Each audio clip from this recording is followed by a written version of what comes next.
नमस्कार मित्रांनो, स्वागत आहे आपल्या यूट्यूब चॅनलमध्ये। तर बऱ्याचदा आपण पाहतो की स्टॉक मार्केट आणि शेअर मार्केट हे दोन्ही शब्द सोबतच वापरले जातात। पण खरंच स्टॉक आणि शेअर हे दोन्ही एकच आहे का?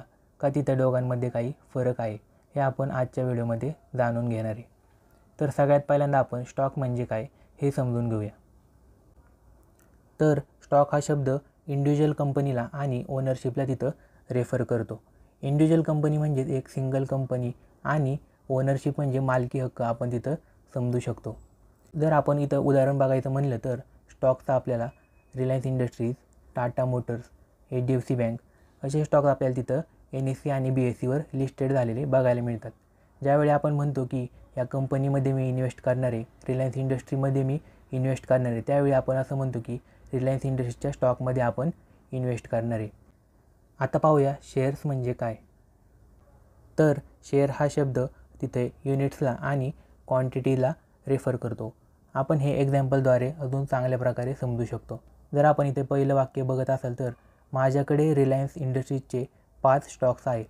तर हे आपल्याला ऐकायला जरी तिथे बरोबर वाटत असलं तरी फायनान्शियली ते तिथे रॉंग साऊंड करतं। आणि जर दुसरं वाक्य तिथे बघायचं म्हणलं तर माझ्याकडे रिलायन्स इंडस्ट्रीजचे 5 शेअर्स आहेत, हे वाक्य तिथं फायनान्शियली बरोबर साऊंड करतं। तर या ठिकाणी रिलायन्स हा एक स्टॉक आहे। स्टॉक म्हणजे एक कंपनी आहे। तर ज्यावेळी आपल्याला तिथं क्वांटिटी दर्शवायची असते त्यावेळी आपण तिथं शेअर्स या शब्दाचा वापर करतो। आपण अजून काही उदाहरण तिथे पाहूया। जर इथं आपण पहिलं वाक्य पाहिलं तर मी रिलायन्स इंडस्ट्रीजच्या शेअरमध्ये इन्व्हेस्ट केला आहे, हे वाक्य आपल्याला ऐकायला जरी बरोबर वाटत असलं तरी फायनान्शियली ते चुकीचं साऊंड करतं। आणि दुसऱ्या वाक्यामध्ये जर आपण पाहिलं तर मी रिलायन्स इंडस्ट्रीजच्या स्टॉकमध्ये इन्व्हेस्ट केला आहे, तर हे वाक्य तिथे फायनान्शियली एकदम बरोबर साऊंड करतं।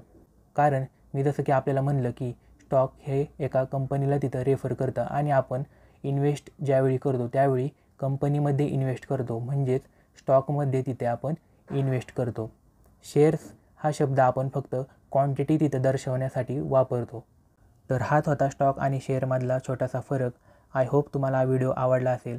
चॅनलवर जर आपण नवीन असाल तर चॅनलला सबस्क्राईब करा।